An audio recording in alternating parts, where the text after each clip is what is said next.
नमस्कार मित्रांनो, सांख्यकारिका या यूट्यूब चॅनलवरती तुमचं सगळ्यांचं सहर्ष स्वागत करतो. गेल्या 2 सत्रांमध्ये आपण सांख्यकारिका क्रमांक 1 ते क्रमांक 6 बघितल्या. आज आपण कारिका क्रमांक 7, 8 आणि 9 बघणार आहोत, माहिती करून घेणार आहोत. मी कारिका क्रमांक 7 नी सुरुवात करतो. अतिदुरात, सामिप्यात, इंद्रिय घातात, मन अनवस्थानात, सौक्ष्म्यात, व्यवधानात, अभिभवात, समान अभिहाराच्च. म्हणजे हे परत मॅथमॅटिकल मॉडेल जरा एक्सपॅन्ड केल्यासारखं आहे की जे खूप दूरवरचं असतं.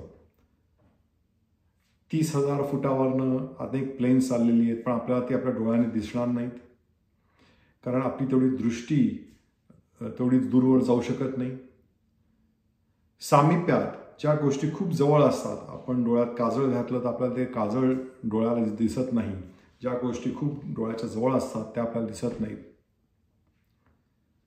इंद्रिय घातात जी आपली ज्ञानेंद्रिय आहेत, जी फॉल्टी ज्ञानेंद्रिय असतात, आपण नियर सायडेड असतो, फार सायडेड असतो, आपल्याला हिअरिंग कमी जास्त ऐकू येतं, आपल्या टेस्ट वेगवेगळ्या प्रमाणात असतात, आपले सेन्सेस वेगवेगळ्या प्रमाणात कामं करतात. सो त्याच्यामुळे आपलं आकलन हे परफेक्ट नसतं. आपल्याला सगळं आकलन होऊ शकेलच असं पण नसतं.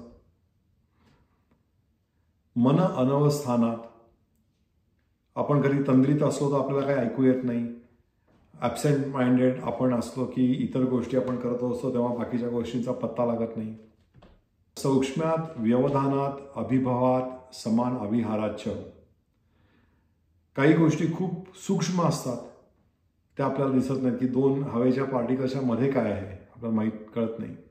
आपल्याला त्यासाठी मायक्रोस्कोप इतर मेथडचा उपयोग करायला लागतो.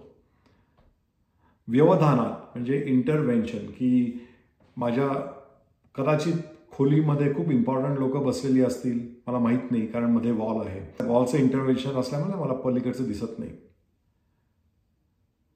अभिभवात म्हणजे सपरेशन, मला रात्री जे सगळं आकाश दिसतं, तारे दिसतात, गॅलेक्सी दिसते, ती मला जेव्हा सूर्यप्रकाश येतो तेव्हा दिवसा दिसत नाही. तर सूर्यप्रकाश सप्रेस करतो, त्याला अभिभवात असं म्हणतात. समान अभिहाराच्च.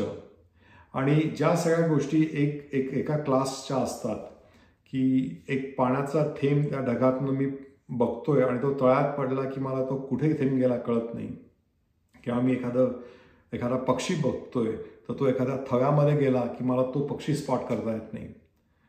तर अशी आपली ही लिमिटेशन्स आहेत आणि त्या लिमिटेशन्सच्या आधारावरती आपण हे सगळं जग बघतो. पुढची कारिका आपण आधी घेऊयात. आता सौक्ष्म्यात तत् अनुपलब्धिही न अभावात कार्यतः तत् उपलब्धिही महत् आदी तच्च कार्यम प्रकृती स्वरूपम विरूपम च. म्हणजे सौक्ष्म्यात ही प्रकृती जी आहे ती सूक्ष्म आहे, म्हणून तिचा आपल्याला सहजासहजी आकलन होत नाही. ती नाहीये म्हणून होत नाही असं नाहीये. आणि ती काय आहे, तिचे आपल्याला हे विकृती झालेले आहेत, हे जे विकार झालेले आहेत, प्रकृतीपासनं महत् इत्यादी,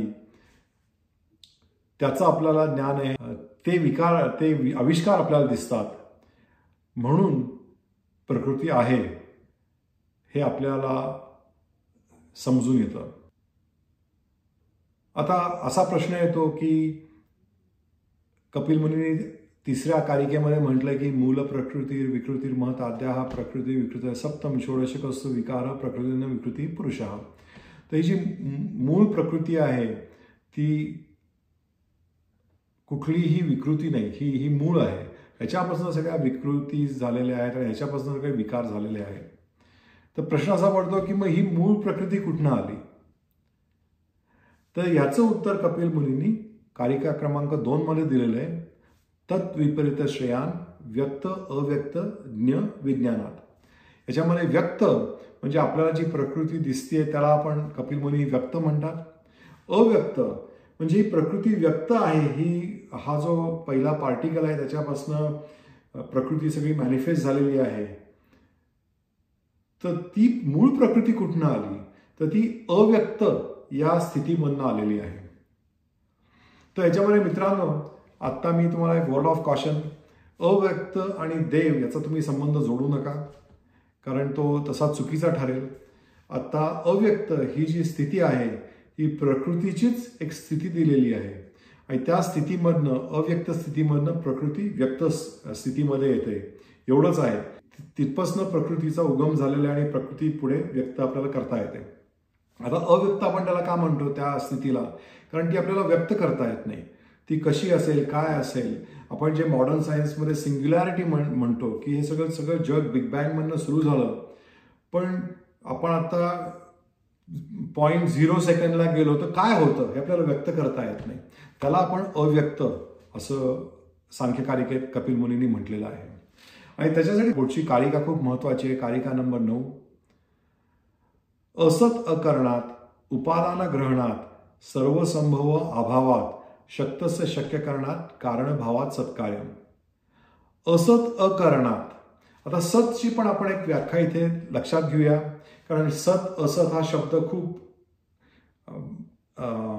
धार्मिक ह्याच्यात पण वापरला जातो, वेगवेगळ्या फिलॉसॉफीजमध्ये वापरला जातो, एक आध्यात्मिक गोष्टींमध्ये पण त्याचा वापर केला जातो. पण इथे सांख्यकारिकेमध्ये सत आणि असत हे अगदी सोपं आहे. सत म्हणजे तुम्हाला आता यूट्यूबवरती मी दिसतोय सत आहे, आणि आता माझ्या हातावरती कॉफीचा कप आहे हे असत आहे. हे सगळं असत आणि सत या जगातल्या मटेरियल मॅनिफेस्टेशनच्याच डेफिनेशन्स आहेत. याच्यामध्ये कुठेही पुरुष, देव या जगाबाहेरचं काही आहे असा काही याचा संबंध नाही आहे. हे तुम्ही सगळ्यांनी नीट लक्षात ठेवा. सत आणि असत ही आता एवढीच त्याची डेफिनेशन आहे की सत म्हणजे जे आहे या जगामध्ये आणि असत म्हणजे ज्या गोष्टी जगात नाही आहेत. असत अकरणात. So whatever doesn't exist, असत म्हणजे डझंट एक्झिस्ट. सो असत अकरणात things that don't exist cannot be a cause of some effect. म्हणजे जे नाहीच आहे त्याच्यापासून काही निर्माण होऊ शकत नाही. उपादान ग्रहणात.